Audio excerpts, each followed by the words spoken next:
দাদু, এই রোদ কবে শেষ হবে? রাহুল, বৃষ্টি আসবেই রে। প্রকৃতি তার ছন্দ ভোলে না।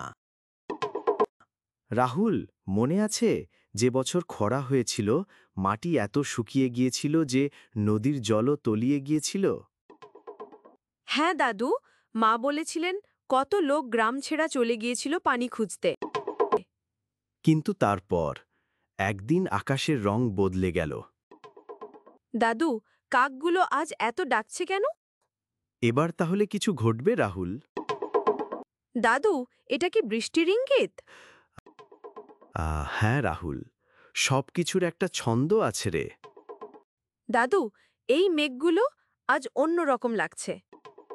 প্রকৃতি কখনো একভাবে থাকে না, সব বদলাতে থাকে রাহুল। এইবার বৃষ্টি আসবেই। দাদু, আমি প্রথম ফোঁটা পেয়ে গেছি। রাহুল, যে অপেক্ষা ধৈর্য ধরে করা হয় তার ফলও মিষ্টি হয়। দাদু, দেখো, বৃষ্টি আসছে। প্রতিটি ফোঁটায় জীবন ফিরে আসে রাহুল। জয় বৃষ্টি, আনন্দ বৃষ্টি। দাদু, এটাই প্রকৃতির আসল জাদু।